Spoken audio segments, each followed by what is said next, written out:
Jason Wilcock dan Christopher Vival bekerja dalam senyap untuk menyelesaikan rekrutan perdana bagi Ruben Amorim.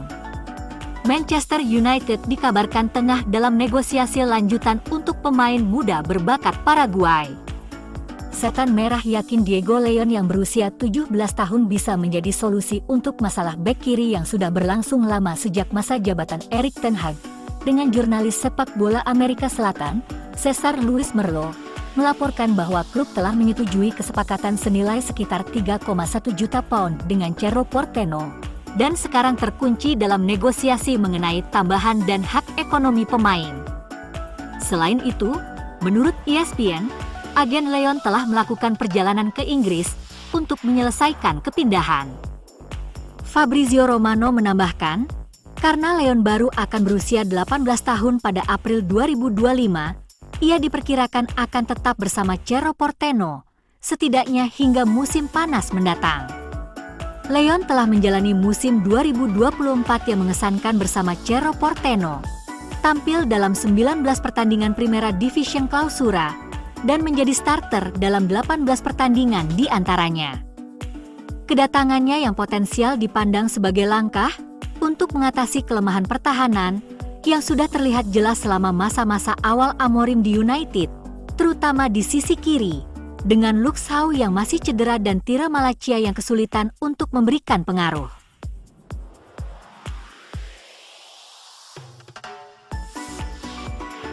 Penunjukan Ruben Amorim sebagai pelatih kepala baru Manchester United selalu akan mengawali periode pergolakan dan perubahan signifikan di Old Trafford.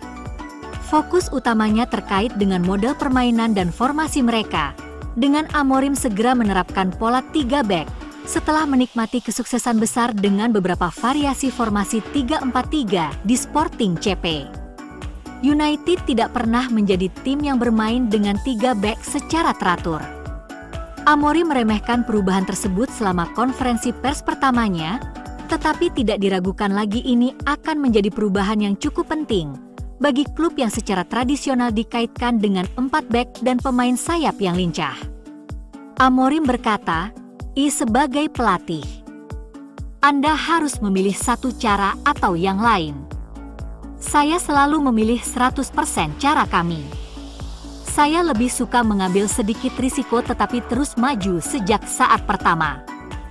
Jika tim merasa sejak hari pertama bahwa saya sangat percaya pada cara bermain kami, mereka juga akan percaya. Jadi, tidak ada keraguan kedua, tidak ada cara kedua.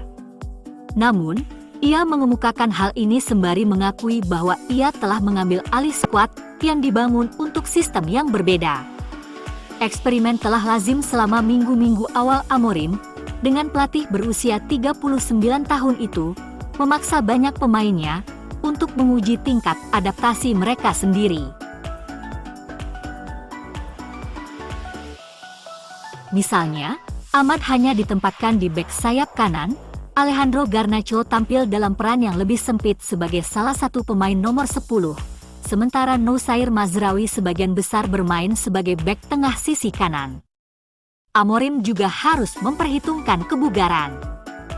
Pemain tertentu telah kembali dari cedera panjang, sementara yang lain mungkin kurang dimanfaatkan oleh Ten Hag. Ia menyinggung hal ini sebelum kemenangan Liga Eropa atas Bottglimt pada akhir November, menyebut skuadnya menderita, sebelum menguraikan bagaimana jika Bruno Fernandes berlatih besok, ia tidak dapat berlatih selama 2 hari, ia hanya dapat berlatih perlahan. Konsekuensinya adalah rotasi besar-besaran.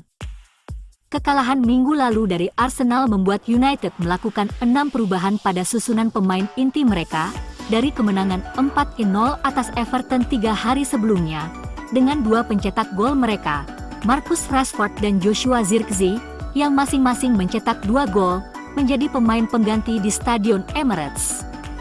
Amorim kini telah memimpin 4 pertandingan di Liga Primer, melakukan sedikitnya 3 perubahan pada susunan pemain inti, dari pertandingan sebelumnya setiap kali.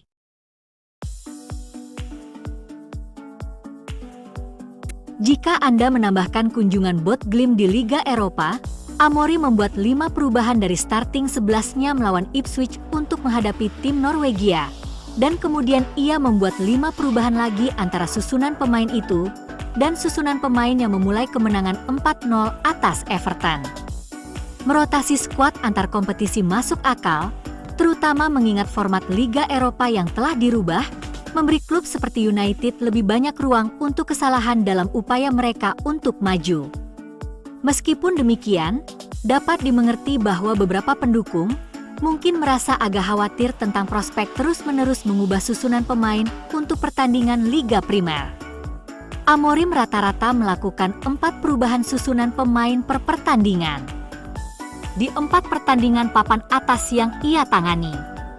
Ini ukuran sampel yang kecil, tentu saja, tetapi di antara manajer lain yang memimpin setidaknya 2 pertandingan di Liga Primer musim ini, tidak ada yang rata-rata melakukan lebih dari 2,9 perubahan susunan pemain.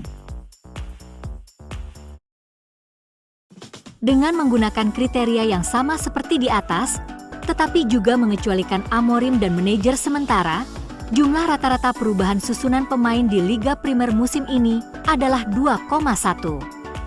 Erik ten Hag, sebagai referensi, mencatat rata-rata 2,0 sebelum ia dipecat. Perubahan yang dilakukan Amorim cukup signifikan. Dalam 4 pertandingan Liga Primer yang dijalaninya, total pergantian pemain dari susunan pemain sebelumnya adalah 16. United belum pernah mencatat 16 pergantian pemain dalam 4 pertandingan di Liga Primer sejak Ralf Rangnick menjabat sebagai manajer sementara. Perlu dicatat juga bahwa jumlah pergantian pemain yang diizinkan selama masa jabatan Rangnick adalah 3 per pertandingan. Jadi ada kebutuhan yang lebih besar untuk merotasi susunan pemain daripada pada tahun 2024-2025. Amorim juga melakukan rotasi selama pertandingan, melakukan pergantian pemain maksimal 5 kali dalam semua 5 pertandingan yang dijalaninya. Di Liga Primer, ia adalah satu-satunya pelatih, tidak termasuk manajer sementara atau caretaker, yang telah menggunakan semua pergantian pemain yang diizinkan dalam 100% pertandingannya musim ini. Pep Guardiola hanya melakukan 5 pergantian pemain dalam 3 pertandingan, Mikel Arteta dan Arne Slot masing-masing melakukannya dalam 5 pertandingan. Ten Hag melakukannya dalam 5 pertandingan.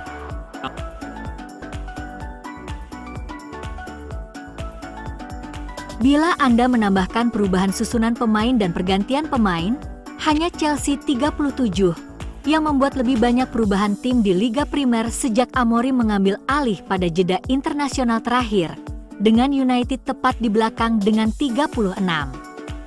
Tentu saja, ini bukan hanya tentang kebugaran pemain. Yang membuat pekerjaan Amorim dan para pemain lebih sulit adalah kenyataan bahwa ia ditunjuk di tengah musim. Jelas tidak banyak yang bisa ia lakukan tentang itu. Tetapi dengan United memainkan 2 pertandingan hampir setiap minggu, ada waktu terbatas di tempat latihan untuk mempraktikkan taktik, pemicu, dan peran baru. Pada tingkat tertentu, para pemain United harus mempelajari sistem baru di tempat kerja. Sementara Amorim menilai mereka dalam situasi pertandingan hampir sama seperti di lingkungan tempat latihan yang lebih pemaaf. Dengan demikian, sebagian besar pemain dalam skuad mengalami perubahan besar dalam porsi waktu bermain mereka di lapangan. Tentu saja cedera berperan di sini, karena Leny Yoro, Tyrell Malacia, dan Luke Shaw tidak tersedia untuk Ten Hag. Sementara Mason Mount dan yang lainnya juga mendapat waktu istirahat. Meskipun demikian, Amad Diallo merupakan penerima manfaat terbesar dari rotasi Amorim. Ia hanya memainkan 48,7% menit bermain yang tersedia, di bawah asuhan Ten Hag dan Ruud van Nistelrooy di semua kompetisi, meningkat 28 poin persentase menjadi 76,6% di bawah asuhan Amorim.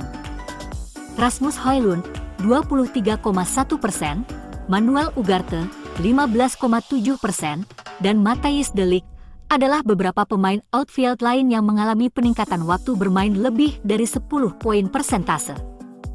Casemiro adalah pemain yang mengalami penurunan waktu bermain terbesar, berkurang 36,1 poin persentase menjadi 32,4%.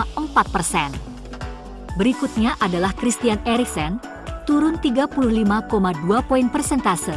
Lalu Lisandro Martinez, dari 81,6% menjadi 53,3%. Rashford juga mengalami penurunan, ia bermain 73,7% dari menit yang tersedia di bawah Amorim dan Ten Hag, dibandingkan dengan 17,9% sejak Amorim tiba.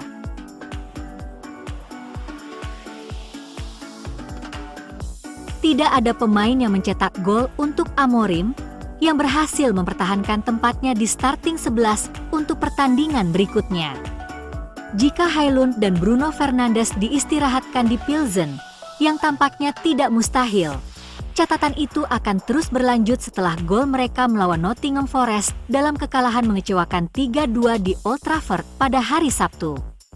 Menjelang pertandingan itulah Amorim menyatakan bahwa ia, kurang lebih, telah mengembangkan pemahaman tentang kesebelasan terkuatnya. Tetapi tim yang dipilihnya akhirnya gagal memenuhi harapan di lapangan, dengan kesalahan oleh Andre Onana dan Martinez yang terbukti merugikan dalam kekalahan tersebut.